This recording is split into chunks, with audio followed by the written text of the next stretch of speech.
Magandang umaga po sa ating lahat. Today is Sunday upang ating purihin at pasalamatan ang ating Panginoong Jesucristo. Konting tiis na lang po mga kapatid. Mababalik din po sa normal ang lahat. At ngayon po umaga po ito, hinihiling ko po ang bawat isa na tayo po ay tumayo. At habang nakatutok po kayo sa inyong mga tahanan, pwede nyo po kami sabayan sa aming pananalangin. Tayo po yung mukhang manalangin.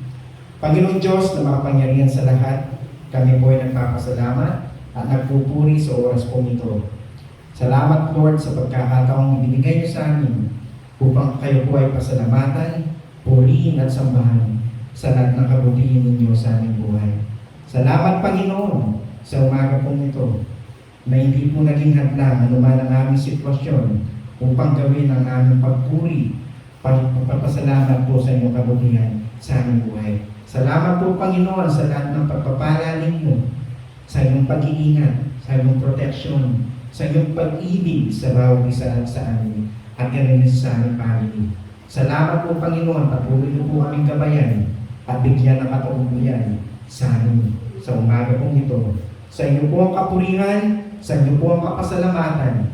Ito po Lord ang aming samang dalangin sa pangalan ni Jesus. Amen and amen. At ngayon po tayo magbigay ng awit ng papuri, pasasalamat at hindi po natin sabihin na nandiyan po kayo sa tahanan ninyo upang hindi natin magawa ang magbigay ng awit ng papuri, pasasalamat sa ating Panginoong Jesucristo. At tinatawagan ko po ang ating praise and worship team sa pangunguna po ni Sister Jinky and Sister Alice. Mapagpalang umaga po sa inyong lahat, mga kapatid sa kanilang bahay. Good morning po sa inyong lahat. Are you ready to praise the Lord?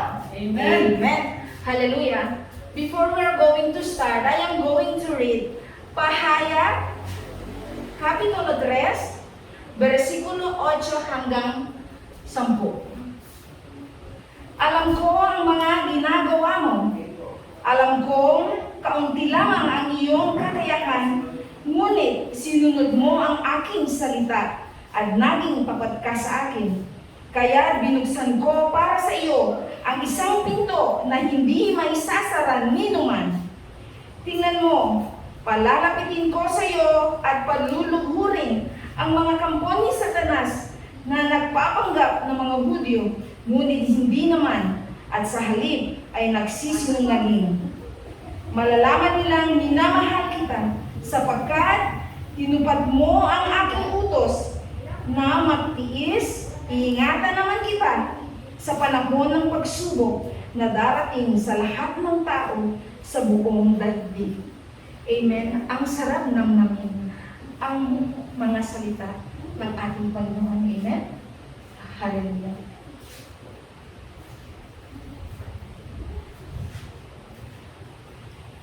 Our Lord God Almighty, we praise you, we glorify your righteous name. You are our King now and forevermore. We give you thanks for this blessed morning. Amen. Hallelujah. Lord, patawad Panginoon sa aming pagkukulang. Ito man ay sa isip, sa salita at sa gawa. Help us to be the person that you want us to be, Panginoon. Even though we are weak, O Panginoon, pero patuloy pa rin po kayo na gumagabay sa amin po, Panginoon. Maraming salamat po. Lord, thank you for the gift of life you have entrusted on us. Thank you po sa pamilya na meron kami, Panginoon. Maraming salamat din po sa mga biyaya na natanggap namin sa inyo, Panginoon.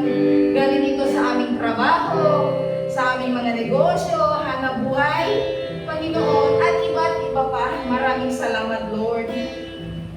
Mga kapatid, kung nasaan man po kayo ngayon, kung may mga problema man, ito ay physical, emotional disturbances na meron, may mga karamdaman, mga frustrations, mga failures in life, isurrender natin ito sa ating Panginoong Jesus dahil siya po ay tapat sa lahat ng mga promises niya sa atin.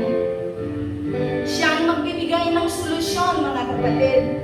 At kung sino man mga kapatiran ngayon na ay natatakot, remember, hawakan natin dito sa bersikulo at sa verses na narinig natin kanina na nagsasabi siya, hindi niya tayo iiwanan.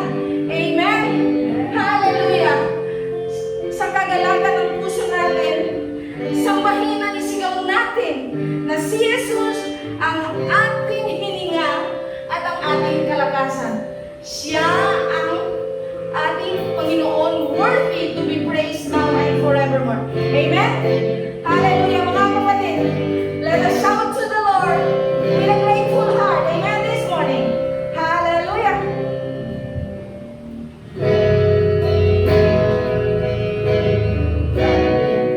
Purihin ka aming Panginoon. You're worthy to be praised. Hallelujah. You are our strength, our refuge, O Panginoon.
You are more than enough, O Lord God, para sa aming Panginoon. Oh, hallelujah. Lord, we praise you. Lord, we honor you, Panginoon. You are worthy to be praised, O Panginoon. Oh, hallelujah. To God be the glory, amen, for this very morning. Amen, hallelujah. Good morning po sa inyong lahat, mga kapatid. Amen. Amen. Napakasarap po magbigay ng awit ng papuri at pasasalamat sa ating Panginoon at salamat sa ating praise and worship team sa panguna po ni Sister Jinky and Sister Alice. Tunay nga po na napakabuti ni Lord sa ating buhay. Ano man ang ating sitwasyon, ano man ang ating nararanasan ngayon sa ating mga buhay, basta kapit lang tayo sa ating Panginoong Jesucristo. At ganoon din po sa ating mga kapatiran ngayon na nakatutok pa rin sa kanilang mga tahanan. Ngayon po ay antapon natin ang ating mga sarili sa pakikinig ng salita ng ating Panginoong Jesucristo. At mas mainam po mga kapatid kung saan ay kumuha tayo ng ating mga panulat, kung meron kayong notebook dyan para makasunod po tayo, o meron tayong masundan na aral para sa mensahe ng ating Panginoong Jesucristo. At ngayon po, handa natin ang ating mga sarili sa pakikinig ng kanyang salita. At tinatawagan ko siyempre ang ating puting pastor na si Jason Ocasio. Isang mapagpalang umaga po sa lahat na nasa kanya-kanyang tahanan. Purihin po ang ating Panginoong Hesus sa patuloy na kaputihan niya sa bawat isa sa atin. Na sa kabila ng ganitong sitwasyon, so tayo po ay nagpapatuloy sa pagsamba at pag-aaral ng kanyang mga salita. So, tayo po ngayon ay magpapatuloy sa pag-aaral ng salita ng Diyos na ito po ay karugtong po ng ating series patungkol pa rin po sa aklat ng Daniel, Kabanatang 9. Pinamagatan ko pong itong nasaksihan ni Daniel ang lahat. So makita po natin marami po tayong matututunan tungkol po sa buhay ni Daniel na kung saan si Daniel ay naging tapat na lingkod ng Panginoon at nasaksihan, marami po siyang nasaksihan o marami siyang na maraming pagkakataon na sa pamamagitan ng kanyang buhay ay nahayag ang Panginoon nang dahil po sa katapatan ng pagsunod niya sa Panginoon. So nag-iba-iba po ang hari ng mga panahon iyon sa Babylonia. Mula sa pagiging alipin, mula sa Israel, nung bumagsak ang kanilang bayan sa paghahari ng Babylon. So sa paghari po ni Nebuchadnezzar, pagkatapos po nun, ang kanyang anak na si Belshazzar, tapos nasakop ng Babylon, ni Haring Dario hanggang sa paghahari po ni Haring Zero. Nag-iba-iba po ang mga hari, ngunit si Daniel po ay nanatili at patuloy na itinataas ng ating Panginoon. So ganyan po ang mga nangyayari sa mga taong tapat sa ating Diyos. Ay patuloy niya pong itataas at patuloy niyang pagpapalapin. So, tayo pong lahat ay tumayo kung tayo man po ay nasa kanya-kanyang tahanan bilang paggalang sa pagbabasa ng salita ng Panginoon. Sabi po sa Daniel chapter 9, 3-10, dahil dito buong taimtim ako nanalangin at nakiusap sa Panginoong Diyos. Nag-ayuno ako at nagsuot ng damit panluksa at naupo sa abo.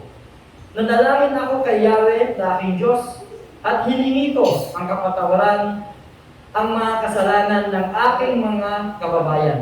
Ganito ang sinabi ko: O Panginoon, dakila at kamanghamanghang Diyos, na laging tapat sa kasunduan at tunay nga nagmamahal sa mga umiibig sa inyo at sumusunod sa inyong mga utos. Nagkasala po kami at nagpakasama. Nagimagsik po kami at sumuway sa inyong mga tuntunin at utos. Hindi kami nakinig sa inyong mga lingkod na propeta na binigyan ninyo ng kapangyarihan magpayag sa aming mga hari, pinuno, mga magulang, at sa buong bayan. Panginoon, lagi po kayong nasa katwiran, at kami hanggang ngayon nasa kahihiyan. Gayon din po ang buong Huda at Jerusalem. Ang buong Israel, pati ang mga pinatapon ninyo sa iba't ibang dako dahil sa kanilang kataksilan. Kami po, Yahweh, ang aming hari, pinuno at magulang ay nahihiya sapagkat nagkasala kami sa iyo.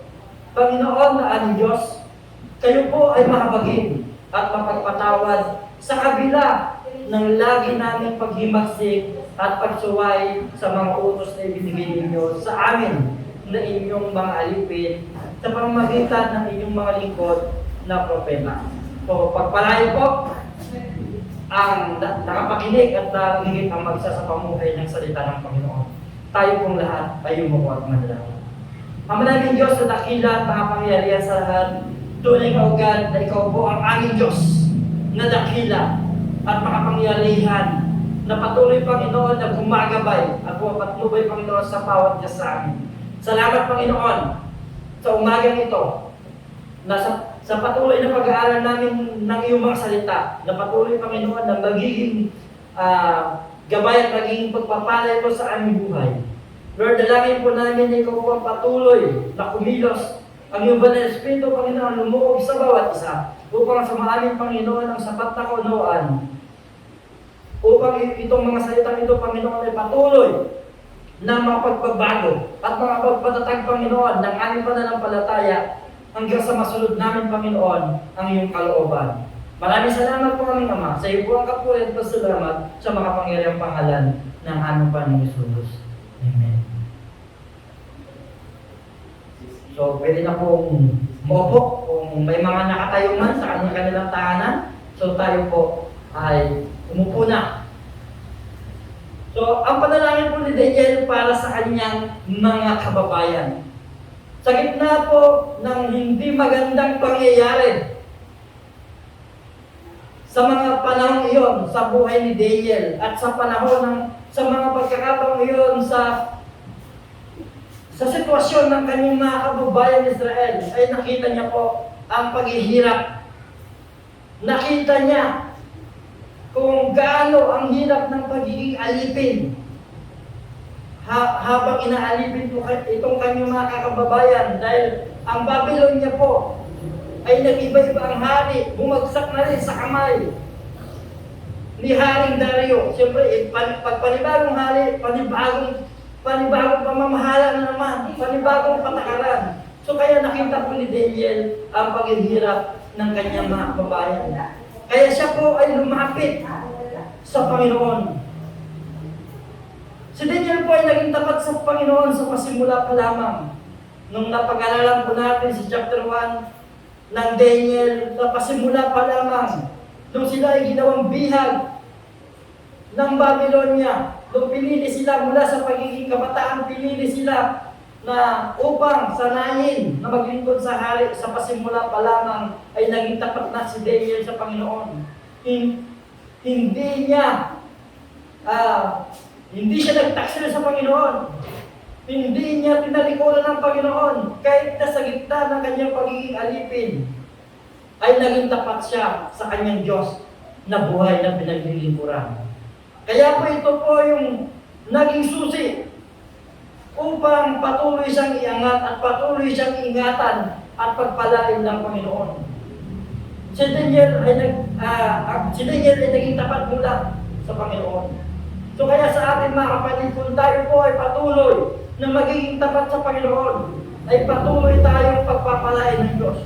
Patuloy niyang iaangat maging ating kalagayan na sa pasimula pa nga lang po ng ating pag-aaral, di ba?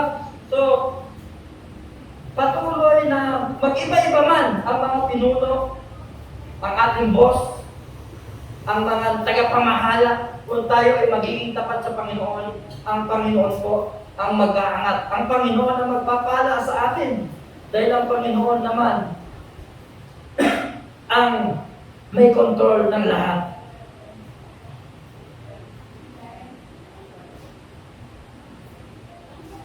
Itinalaga niya ang kanyang sarili sa Panginoon. Isang lingkod at propeta.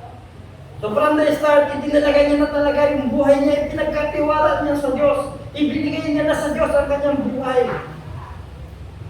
At bilang propeta ng Panginoon, siya yung Siyempre, siya yung tagapagpahayag.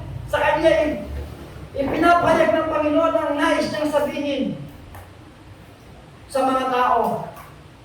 Yung mga lihim, yung mga plano ng Panginoon, ay sa kanya inihayag. Na from the start nga po, yung panaginip ni Nebuchadnezzar, siya yung naka-interpret. Yung panaginip ni Dario, siya din yung nakapagpaliwanag. Maging yung panaginip ni Belsasar, siya po yung nakapagpaliwanag. So, si Daniel po ay ginawang tagapagpahayag ng salita ng Panginoon.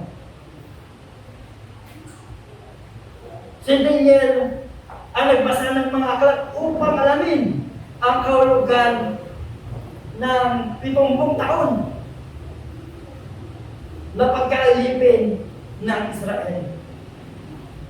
So maging yung mga aklat ni Jeremiah, so pinag-aaralan niya ito. Ano ba ang kahulugan? So gaano katagal mapapasailalim ang pagiging alipin ng mga Israelita? Pinili ng Diyos si Daniel upang ihayag ang kanyang mga salita. Alam niya ang kalagahan ng pagiging ng tawad at pagtalikod sa kasalanan. So si Daniel po, mga kapatid, bilang propeta ng Panginoon, tagapagpahayag ng kanyang mga salita, tagapagpahayag ng hiwaga, siya po ay humingi ng tawad sa Panginoon. Siya po ay lumapit sa Diyos. Nung makita niya na ang kanyang mga kababayan ay naghihirap, pinaalam niya ang nais at plano ng Diyos na mangyayari. So makita po natin ang buhay po ni Daniel. So bilang propeta, siyempre alam niya po, dahil malapit po siya sa Panginoon, sa kanya po inihayag kung ano ang plano ng Diyos, kung ano ang nais ng Diyos sa hinaharap.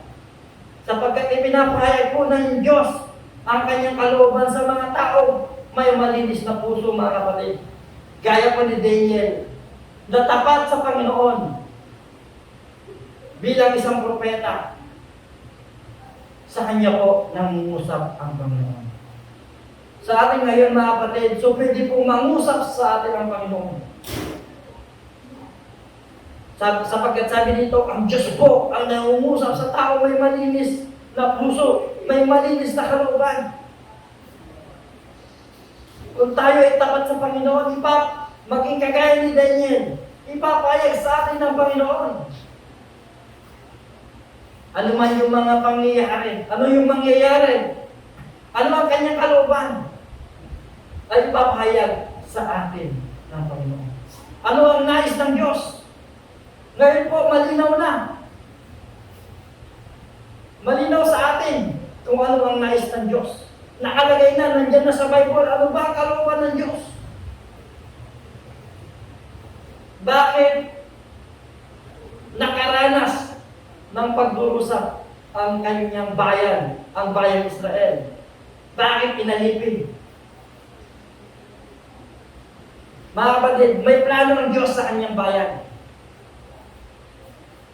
Alam ni Daniel ang plano ng Diyos sa kanyang sa bayan ng Israel.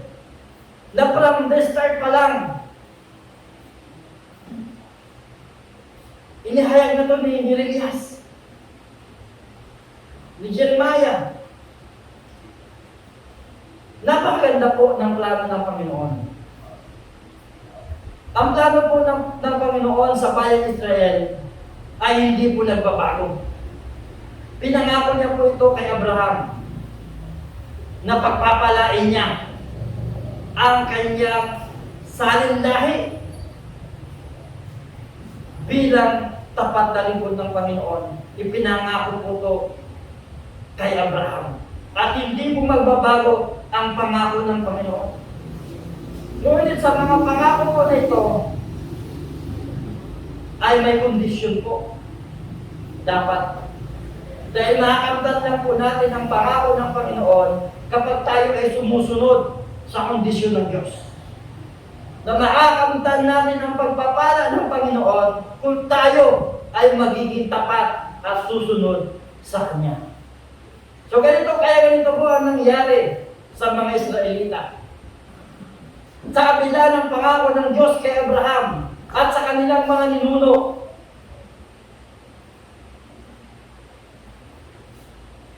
ay tumalikod po ang kanilang mga magulang sa Diyos. Sumamba sila sa mga Diyos-Diyosan. Lumabag sila sa mga bagay na ipinagbabawal ng Diyos. Kaya ito po yung dalangin ni Daniel. Ito po yung nilapit niya sa Diyos. Sabi nga po sa verse 3, dahil dito, buong tayo-tayo ako nananalangin at nakikiusap sa Panginoong Diyos. Nag-ayuno ako at nagsuot ng damit na panluksa at naupo sa abog. Nanalangin ako kay Yahweh na aking Diyos at hiningi ang kapatawaran sa mga kasalanan ng aking mga kababayan. So, alam po ni Daniel na kaya nila naranasan to ng dahil sa kasalanan ng kanyang mga ninuno, ng kanyang mga kababayan, nang sila ay tumalikod sa Diyos at sumamba sa mga Diyos-Diyosan. Na kung saan ito ay galit ang Diyos, galit ang Panginoon sa ganitong kataksilan. So paano po nanalangin si Daniel? Dahil dito buong tayo-tayo ako nanalangin, nakiusap sa Panginoong Diyos, nag-ayuno ako at nagsuot ng damit panluksa at naupo sa abog. So makita po natin doon mga kapatid yung pananalangin niya, yung sincerity sa kanyang pananalangin,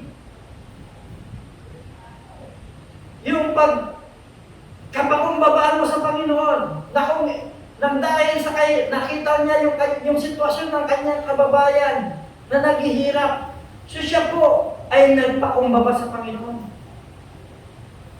Bagay sinabi niya, ako man po ay nagkasala.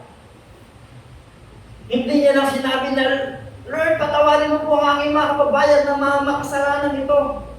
Maging siya, ibinilang niya ang kanyang sarili bilang nagkasala.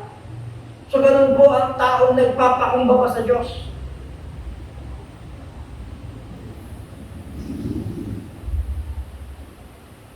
Kaya tayo mga kapatid, kaya po ni Daniel, so pwede po tayo magpapakumbaba sa Panginoon. Magpakumbaba tayo sa Diyos. Ano man yung aking mga nararanasan, dumaranas man tayo ng mga hindi magandang pangyayari sa buhay natin, lalo na sa ating bansa, sa pandemyang naranasan natin na to, na parang ang labo-labo pa ng solusyon. Sabi, 1 year, 2021, okay na. 3 years, okay na. Ngayon, 10 taon daw, bago manumbalik sa normal ang lahat. So, ibig sabihin po, walang kasiguraduhan ang ating nararanasan. At di natin po alam, pagkatapos ng pandemic na ito, di natin alam yung mga susunod. Baka may iba naman ang magiging sitwasyon natin. So, mga kapatid, so tayo po ay magpakumbaba sa Panginoon. Lumapit tayo sa Diyos. Nanalangin ako kay Yahweh na aking Diyos. Hiningi ko ang kapatawaran ang mga kasalanan ng aking mga kababayan. Bagyo, hindi lang po para sa kanyang sarili. Diba, maging sa kanyang mga kababayan ay nilapit niya po sa Panginoon. Nadalala si Daniel at inihayag niya ang kasalanan ng kanyang mga kababayan at humingi ng tawad.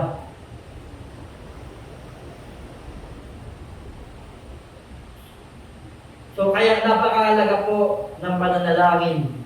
So kaya tayo po, di ba, pag prayer meeting po natin. Kaya mga kapatid, makibahagi po tayo sa ating prayer meeting.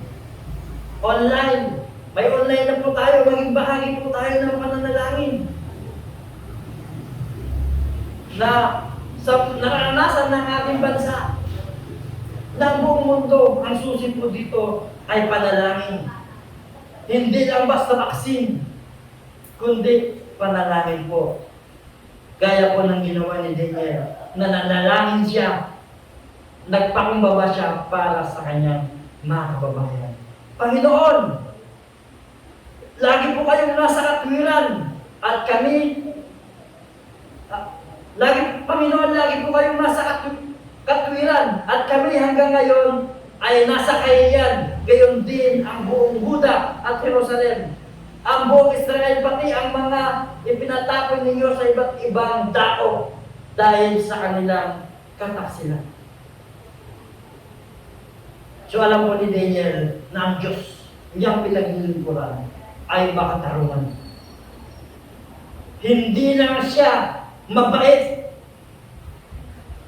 Hindi lang siya mapagpatawad. Hindi lang siya mapagmahal. Dahil, di ba, yung buhay niya, binigay niya para sa atin. Pero tatandaan po natin, ang Diyos po natin ay makatarungan. Na kung nagkasala ka at hindi ka nagsisi, hindi ka nanumbali sa Diyos, ay handa siyang magpataw ng parusa. Ngunit naghihintay po siya na tayo ay manumbali sa Diyos. Naghihintay siya na tayo ay lumapit sa Kanya. So kaya po mga kapatid, tayo po ay magpakumbaba sa ating Panginoon. Sabi po, kami po o Yahweh, ang aming hari, pinuno at magulang ay nahihiya sapagkat nagkasala kami sa inyo. Panginoon na aming Diyos, kayo po ay mahabagin at mapagpatawad. Sa kabila ng aming mga paghimagsik at pagsuway sa mga utos, ay ibinigay ninyo sa amin ng inyong mga alipin sa pamamagitan ng inyong lingkod na propeta. So, buti po ng ating Panginoon. Alam po ni Daniel, kilala niya po ang Diyos. So tayo po, gano'n po natin kakilala ang Diyos? Yung paglapit po natin sa Diyos, depende po yan sa pagkakilala natin sa Diyos. So gano'n po ba natin kakilala ang Diyos? Gaano ba natin siya pinagkakatiwalaan? Sabi dito sa verse 16, kaya nga, O Panginoon, alang-alang sa inyong mabuting gawa, huwag po kayong mapuot sa Jerusalem na inyong lungsod. Ang inyong banal na bundok, dahil sa kasamaan ng aming mga magulang, ang Jerusalem at ang inyong bayan ay hinamak ng mga bansang nakapaligid sa amin. So nang dahil sa kasalanan ng mga Israelita, maging ang Diyos ay dumanas ng kahihiyan. Hinayaan sila ng Panginoon na maging alipin mula sa pagiging dakilang bansa. Mula kay David, natanyag ang Israel. Kadaming digmaan ang pinagtagumpayan. At kay Solomon, na isa sa pinaka tanyag na hari, pinaka mayaman sa kasaysayan. Isa sa pinakamayaman, pinakamatalinong hari. Natanyag po ang Israel sa mga nagdaang hari. Tapos ito po yung kahatungan, babagsak sa Babylonia at pagpapalit-palitan ng mga hari. At sila po ay naging alipin. Kaya po, maging ang Diyos, nang dahil sa katigasan ng ulo ng mga Israelita, ang Diyos po ay nalagay sa matinding kahihiyan.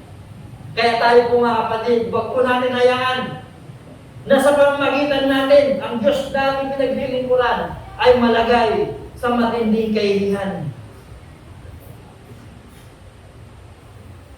Dito sa ating simbahan, sa Church Family, huwag po natin hayaan na sa pamamagitan ng simbahan ito, ang Diyos po ay malagay sa matinding kahihiyan.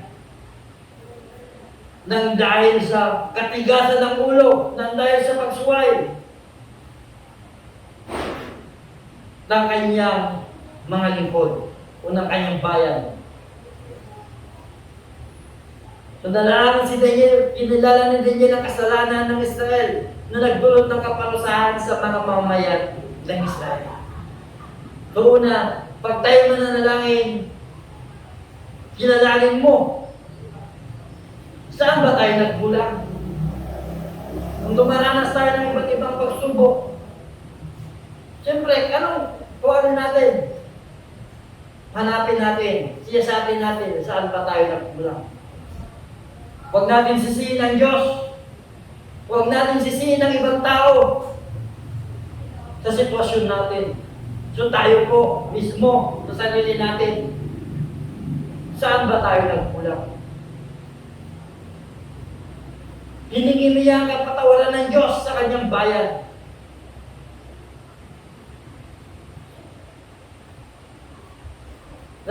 Sa kabila ng mga hindi magandang pangyayari, Lord, patawarin ba ang aming bayan na nalagay sa matinding kahihiyan?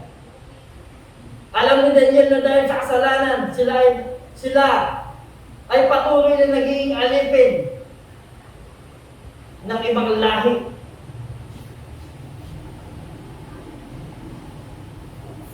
Ang mga mamayan ng Israel ay naging desperado para sa kanilang kalayaan.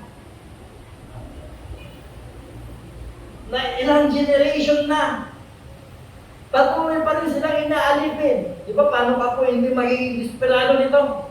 Na gustong-gusto niyong makalaya. Ngunit hindi nangyayari. Dahil po, dahil sa katigasan ng ulo ng mga Israelita, ay hinahayaan ng Panginoon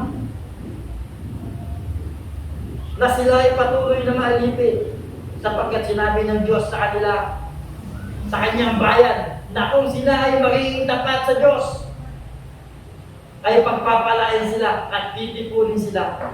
Ngunit kung sila ay patuloy na magkakasala at sasamba sa mga Diyos-Diyosan, ay hayaan silang mawasak, hayaan silang magwatak-watak sa daigdig, at sila ay maging alipin. So ang susi po ay maging tapat sa Diyos. Ito po ang susi upang muling pagpalain ang bansang Israel. Bakit tayo po bilang mga lingkod ng Diyos, kung tayo po ay patuloy na magiging tapat ng Diyos, magiging tapat na lingkod ng Diyos, ay pagpapalain niya po tayo mga kapatid. Kaya umiyak po si Daniel sa Diyos at humingi siya ng kapatawaran at pagpapala. So, kaya tayo din po mga kapatid, kailangan po natin lumapit tayo sa Diyos. Ano man yung mga pagsubok na naranasan natin ngayong pandemic, may problema man tayo, stress man tayo, iiyak po natin sa Diyos. Sa Diyos po natin ilapit yan. At tumingi po tayo ng pagpapala sa ating Panginoon. Si Daniel ay nanalangin muli na pagpalain ng Diyos sa kanyang bayan. Sabi po sa Daniel 17:20, dahil dito, o aling Diyos, pakinggan po ninyo ang pakiusap at daing ng inyong alipin at alang-alang sa inyo, O Diyos. Kahabagan ninyo ang inyong templong nawasak. O Diyos ko, pakinggan ninyo kami at masdan ninyo ang masaklap naming kalagayan. At ang pagkawasak ng lungsod na nagtataglay sa inyong pangalan, lumalapit po kami sa inyo. Hindi dahil kami matuwid, kundi dahil kayo ay mahabagin. Digin po ninyo kami, O Panginoon, at patawarin ninyo kami, O Panginoon. Kabagan po ninyo kami, O Panginoon, alang-alang sa inyo. So, anong alang sa Panginoon? Kaya po siya patuloy na nagpakumbaba sa Diyos. Nang dahil sa kanilang kababayan, nalagay sa matinding kahihiyan ng Diyos. Dahil, mga kapatid, tayo po ay mga lingkod ng Diyos. Tayo po ay mga Kristiyano. Tayo ay mga born again. Na kung tayo ay nagkakasala, naghihirap ng dahil sa ating ginawa, ang Diyos po ang nalalagay sa labis na kahihiyan. Pa-born again pa naman. Doon pa naman yun, member pa naman ng teach yan. Kakapog pa yan. Sino ang nalalagay sa kahihiyan? Ang Diyos po na ating pinagliliburan. Kaya may pananagutan po tayo. Hindi lang ang apelyido natin ang dala-dala natin, maging ang pangalan ng Diyos ay dala-dala po natin yan. Nanalangin si Daniel na pakinggan siya ng Diyos ang kanyang pakiusap para sa kalayaan ng kanyang bayan. Nanalangin din po si Daniel na kabagan ng Diyos ang daing ng kanyang bayan sa gitna ng paghihirap. May hirap kung maging alipin, di ba? Tayo nga lang, utos-utusan nga lang tayo. Masama na loob natin, di ba? Yung lagi tayong inuutosan, masama na loob natin eh. Yung pa kaya maging alipin ka. Pag alipin ka, wala kang karapatan. May kinikilala kang Panginoon. Pag-aali ka ng iyong Panginoon at ang alipin, pinagbibilin. Di ba? Kung sinong makabili sa iyo, yun ang Panginoon mo.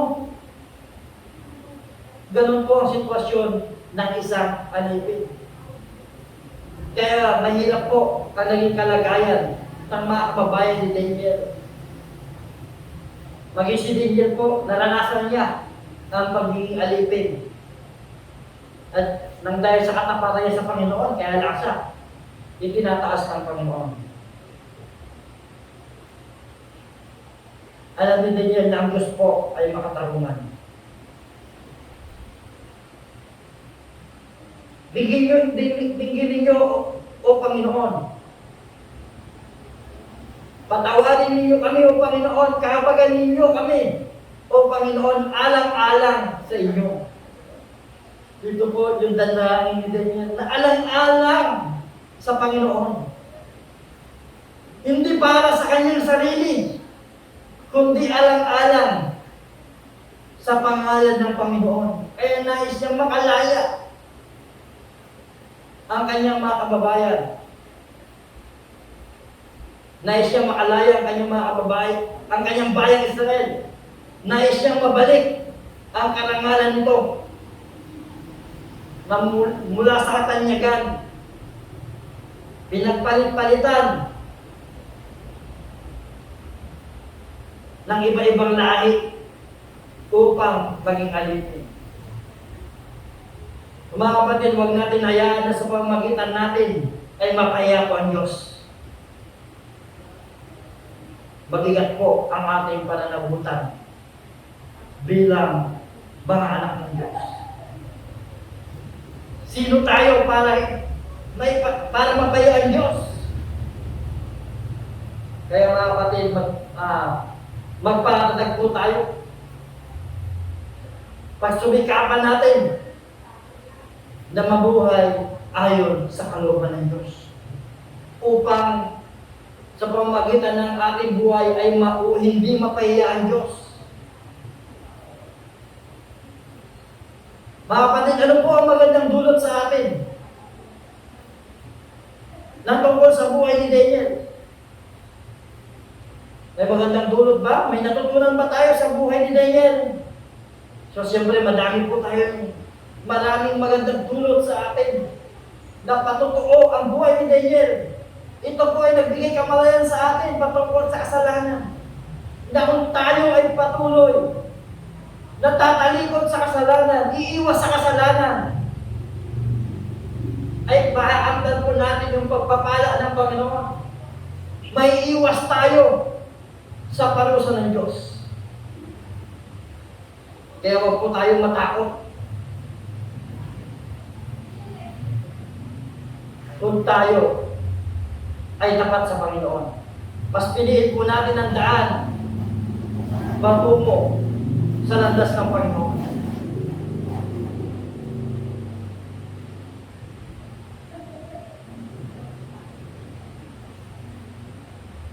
Mahabang ba ng panahon ng ating pagkakasala ay kailangan natin na manumbalik sa Panginoon.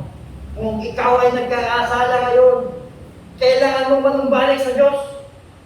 Kung itong mga Israelita nagkasala ng mahabang panahon at nagalit sa kanila ang Diyos at wala silang pag-asa na makalaya. Kaya ano ang dapat nilang gawin? Kailangan nilang manumbalik sa Diyos upang makamtan muli ang ipinangako ng Panginoon. Kaya tayo din po upang maranasan po natin ang pangako ng Panginoon, manumbalik ka sa Diyos. Isuko mo sa Diyos ang buhay mo. Dahil wala ka naman magagawa. Kung sa sarili mo, hindi mo kaya. Pero kung dahil mo sa Panginoon, kaya niya pong lahat. Kaya niya tayong kaya na tayong palayain mula sa pagiging alipin ng mundong ito. Mula sa pagiging alipin ng kasalanan. Pag lumapit ka sa Diyos, ay makakalaya ka sa kasalanan. Kaya wag po natin hayaan na maging alipin tayo ng pagkakasala. Huwag tayong magmatigas dahil wala naman tayong magagawa. So gaya po ng Israel na sa kabila ng pagtalikod ng kanyang pagtalikod ng kanilang mga ninuno ay nagsasaper itong mga bagong henerasyon. Kaya tayo po mga kapatid, huwag natin hayaan. Kasi pag tumaliwon tayo sa Diyos, yung mga susunod na henerasyon na naman natin, kawawa na naman. Na kung tayo man ngayon ay nasa Panginoon, huwag tayong tumalikod.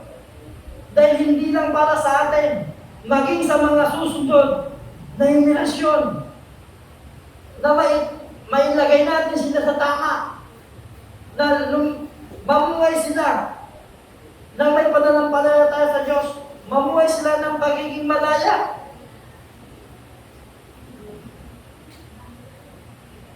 Huwag natin hayaan mga kapatid, na ipamana natin sa mga susunod na henerasyon ay pagiging alipin, kagaya ng Israel, na sa mahabang panahon naging alipin sila ng dahil sa kasalanan. Naghahanap ang Diyos sa bawat isa sa atin ng tulad ni Daniel, ng tapat, na handang maglingkod sa Kanya at handang sumunod. May paninindigan na kahit mamatay ay hindi niya tinalikuran ng Diyos. So tayo po, handa po ba tayong mamatay sa Diyos?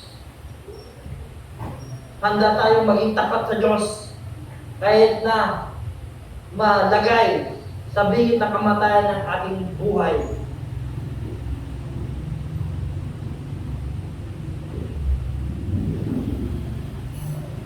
Natutugon sa kanyang panawagan para sa kanyang bayan.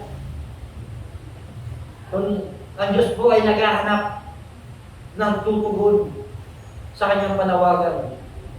Kaya mga kapatid, tayo, dapat tayong tumugon sa panawagan ng Diyos upang tayo ay maalaya. Tayo yung gagamitin ng Diyos upang maalaya itong mga alipin ng kasalanan.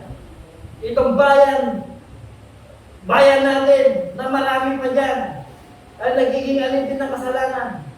Ang wala pang tunay na pagkakilala sa Diyos. Ipagkatiwala natin sa Diyos ang lahat sa ating buhay, mga kapatid. Fully surrender mo na sa Panginoon yung buhay mo. Huwag ka nang magtira. Huwag mo nang balikan yung pinaplano mong balikan na pagkakasala. Kung nagdadalawang isip ka, huwag nang magdalawang isip na bumalik sa pagkakasala. Pagkatiwala natin sa Diyos ang lahat sa ating buhay. Ngayon na po ang tamang panahon ng panibagong simula natin. Magsimula tayo na maging tapat sa ating Panginoon. Kung dati yung pagtulong natin sa Panginoon ay papetex-petex lang. Yung parang hindi natin binibigay yung buo, parang laro-laro lang, udyok-udyok lang yung pagsunod natin sa Panginoon. Hindi natin binibigay lahat. So dapat po ay ibigyan na natin. Ito na yung tamang panahon upang magbagong simula.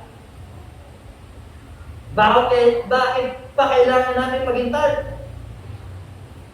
Ito na po ang panahon para tumugon tayo sa panawagan ng Diyos.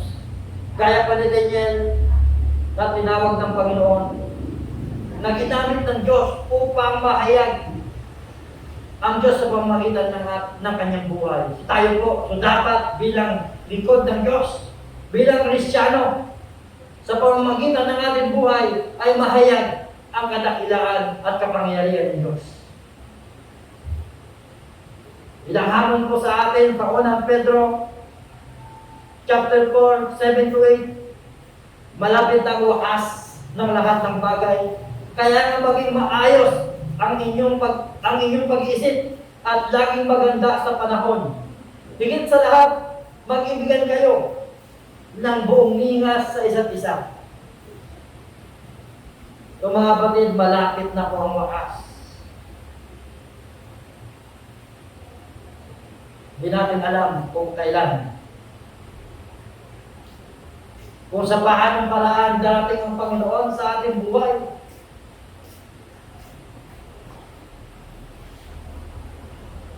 So marami na po, di ba? Marami nang namamatay dyan. Marami nang nauna. Either tayo maunang pumunta sa Kanya o makapaghintay pa tayo sa Kanyang magbalik. Kaya dapat daw po ay dapat po ay lagi tayong handang manalangin at higit sa lahat, mag-ibigan po tayo sa isa't isa ng buong ningas, mga kapatid. So ito po ang nais ng Panginoon sa bawat isa atin. So pagpalain po tayo ng Panginoon sa lahat po ng nandito ngayon, nakikinig sa kanila sa bawat tahanan. So pagpalain po tayo ng ating Panginoong Diyos na tapat na pinaglilingkuran. Tayo po ay manalangin. Ang maraming Diyos na dakila at makapangyarihan sa lahat, tuloy agad na maraming salamat po aming Ama sa pagkakataon ito. Sa buhay Panginoon ni Daniel, na marami kaming lesson na natutunan Panginoon, na dapat Panginoon ay manatili ang aming katapatan sa iyo. Hindi sa anumang bagay o kahit kanino pa man Panginoon. Sapagkat patuloy Panginoon na papangahawaan namin ang iyong mga pangako. Sapagkat ikaw ay Diyos na tapat sa iyong mga salita. Na kailanman, Panginoon, ay hindi namamahiya. Lord, gamitin mo ang aming buhay na maging pagpapala sa bawat isa. Na gamitin mo ang aming buhay, Panginoon, na nakapagbigay ng karangalan sa iyo. Upang patuloy, Panginoon, na ikaw po ay aming maparangalan. Maraming salamat po aming Ama sa iyo po ang kapulat ko sa langit sa mga pagayang pangalan na aming Panginoon Diyos. Sumagpalain po ang bawat sa, ang bawat mga kapatid natin dito sa Teach Family. God bless po sa bawat Maraming salamat sa ating pastor sa isang napakagandang mensahe mula sa ating Panginoong Jesucristo. At bilang aral po o natutuhan natin sa buhay ni Daniel, patuloy natin ipakita ang ating katapatan sa ating Panginoong Jesucristo. At gaya nga ng sinabi ni Pastor kanina, na kailangan makita sa atin yung buhay ng isang lingkod na mag-shine sa atin si Lord sa ating mga buhay araw-araw. Maging good example tayo, maging good, magandang ehemplo tayo sa mga taong nakapaligid sa atin. At gaya po ng sabi ng Proverbs chapter 3 verses 9 to 10 para po sa ating tithes and offering. At ganoon din po sa ating mga kapatiran dyan na nasa inyong mga tahanan. Pwede nyo na naman pong ipunin po ang inyong mga tithes and offering and then ibigay na lang po kay Sister Jinky. Ayan niyo po akong basahin ko po ang sinasabi ng Proverbs o ng Kawikaan chapter 3 verses 9 to 10. Ang sabi po dito ay, honor the Lord with your wealth, with the first fruits of all your crops. Then your barns will be filled to overflowing, and your vats will brim over with new wine. Pagpalain nawa ang kanyang pagkabasa ng kanyang salita. At ngayon po ay lapit natin ang ating mga tithes and offering dito po sa harapan. Ang inaawit po natin ang giftings. Maraming salamat.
Amen. Tunay nga po na nakakabuti ng Lord sa ating mga buhay dahil overflowing po ang mga pagpapalang pinagkakaloob niya po sa ating mga buhay. Ano man ang ating nararanasan ngayong pandemya, patuloy pa rin pinagpapala tayo ng ating Panginoong Jesucristo. Ngayon po hayaan niyo po akong panalangin ang ating mga tithes and offering. Tayo po ay lahat. At habang kayo po ay nakatutok sa inyong mga tahanan, pwede niyo po akong sabayan. Panginoon, maraming salamat po sa inyong kabutihan, sa inyong pag-ibig, sa mapagpapalang pinagkakaloob nyo sa aming mga buhay. Sa kabila po, Lord, ng aming mga pagkukulang sa inyo, sa kabila po, Lord, ng aming mga kasalanan sa inyo, patuloy niyo pa rin pong pinapakita ang inyong mga pag-ibig, ang inyong pagpapala, ang inyong gabay, ang inyong protection sa aming lahat, Lord. Salamat sa mga tithes and offerings ng bawat isa. Dalangin po namin, Panginoon, na patuloy niyo pong ingatan, pagpalain ang aming kabuhayan, ang aming tahanan, ang aming pamilya. Sa inyo po ang kapurihan, sa inyo po ang kapasalamatan, Panginoon. Ito po ang aming sa aming dalangin sa pangalan ni Jesus. Amen. Amen. Praise God.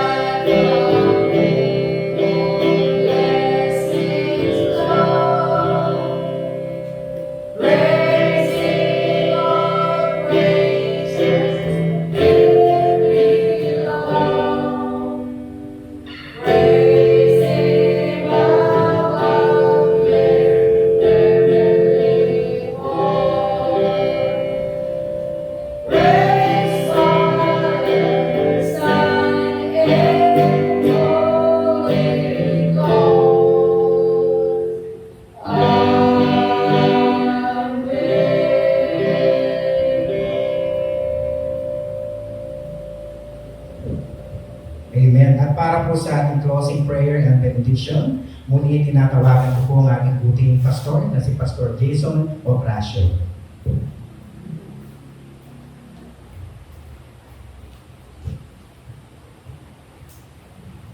Tayo po. Kasi tayo po maraming Diyos, malaki at papangyari sa lahat. Tuloy niyo agad na maraming salamat po aming Ama sa umagang ito, sa patuloy Panginoon na pauuna mo at pagpapala sa bawat isa sa amin. Maraming salamat po aming Ama sa pangunguna mo bagay sa katagumpayan ng aming gawain Panginoon sa umagang ito. Salamat po sa bawat isa na patuloy nakikinig sa kanilang tahanan, na patuloy na tapat na naglilingkod sa iyo, Panginoon. Dadalahan po namin ikaw po patuloy na magpala sa bawat isa sa amin. Sa kanilang tahanan, Panginoon, ikaw po patuloy na magpala at patuloy, Panginoon, na siya na pinagkakatiwala ang mga kapatid namin na dumaranas ng iba't ibang pagsubok sa buhay. Ikaw po patuloy na magbigay ng kaayusan, ng katugunan, Panginoon, na ikaw po magbigay ng comfort, Panginoon, sa bawat isa na dumaranas, Panginoon, ng stress, anuman mga pagsubok na kanilang mga pinagdaraan. Ganyan agad nilalapit namin sa iyo, Panginoon, ang mga kapatid namin na may karamdaman, dumaranas na iba't ibang uri ng sakit. Dalangin po namin na ikaw po ang patuloy na magpagaling sa kanila, sapagkat ikaw po ang aming dakilang doktor na may kakayanan pagpagaling ng anumang uri ng karamdaman. Lord, tinataas namin sila, Panginoon, na ipatuloy mong hipuin ang kanilang katawan, Panginoon, upang magkaroon ng kumplitong kagalingan ang mga kapatid namin ito. Dalangin po namin na ikaw po ang magpala sa bawat isa sa patuloy mong ginagamit, Panginoon, sa iyong gawain dito sa Teens Family Ugan. Patuloy magpalain ng mga kapatid namin na dito ngayon sa pamumuno, Panginoon, Sis Jinky, Brother Hans, Sister Alice, Sister Lori, Brother JB, Panginoon, na ginagamit mo sa aming online service. Patuloy, Panginoon, na ikaw po ang magpala sa kanila at patuloy mong gamitin ang kanilang mga buhay para sa iyong gawain, God. Patuloy yung pagpalain, Panginoon, ang mga kapatid namin nasa kanilang tahanan. Patuloy yung pagpalain ng kanilang buong pamilya upang patuloy, Panginoon, na mahayag kayong patakilaan sa bawat isa sa amin. Lord, sa iyo po, Panginoon, ang pinakamataas na papuri at pasalamat sa mga Panginoong pangalan ng aming Panginoon Diyos. Amen.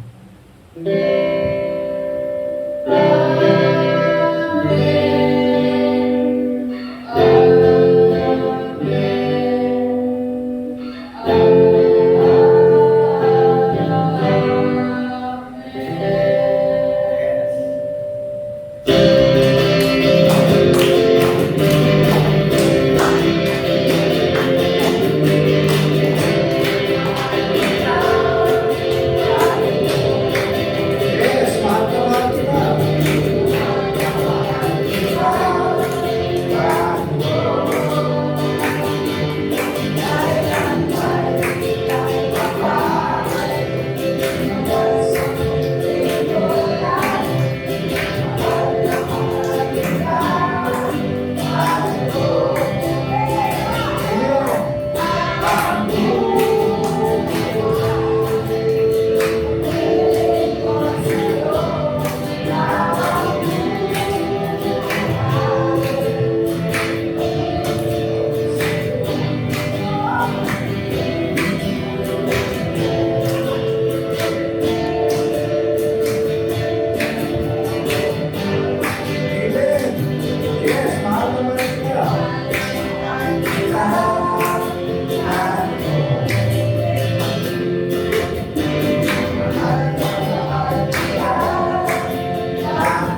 mga announcement. Patuloy po ang ating prayer meeting every Wednesday po yan, 5 to 6 p.m. Meron na rin po tayo online, virtual po ang ating prayer meeting. Pwede nyo pong i-send, pwede nyo po kami i-PM kung ano po yung mga kahilingan ninyo, o request po ninyo, nais po namin ipanalangin kayo lahat. At ganoon din po, meron na, sa October 3 na po ang ating back to normal, no? Sunday service po natin, normal na po tayong lahat. Babalik na po tayo sa ating nakasanayan, no? So October 3 po yun, wala po tayong agape, pero po meron tayong communion. At ganoon din po, meron din tayong enlistment for the children. So yung nais po natin ipalista ang kanilang pangalan po ng kanilang mga anak, ages 3 to 12 o yung mga nasa grade 6 po, para po ililista natin at patuturuan din po sila ng parang ito yung Christian education. So, by online po yan. Kaya, ini-encourage ko po ang mga parents, mga father po, mga mother po nila na please, i-join niyo po yung mga anak at mas marami po silang makapupulutan na aral dito. At pwede po natin lapitin si Ma'am Lori, si Pastor or yours truly. Kung makita niyo po ako, i-upload niyo lang po ako para mailista po natin ang yung mga anak. At ganoon din po sa mga women's po natin, October 23, meron po kayong district fellowship. Meron po kayong babayaran ng 25 pesos. Kaya lahat ng mga kababaihan dyan, in-encourage ko po kayo, kung nakikinig man po kayo ngayon, magbayad lang po tayo ng 25 pesos kay Sister Lali kasi po siya po yung ating treasurer. At ganoon din po sa October 24, ito na po yung ating church anniversary. Marami po siguro nagtataka po ang lahat kung bakit October 24 na po. Dahil po sa meron pong kadahilanan na nangyari, kaya namove po siya. So, yun lamang po, maraming salamat po sa inyong pakikinig. Patuloy po namin kayong pinapanalangin at ang bawat isa ay pagpalain tayo ng ating Panginoon Jesucristo. To God be the glory and God bless us all. Once again, good morning po.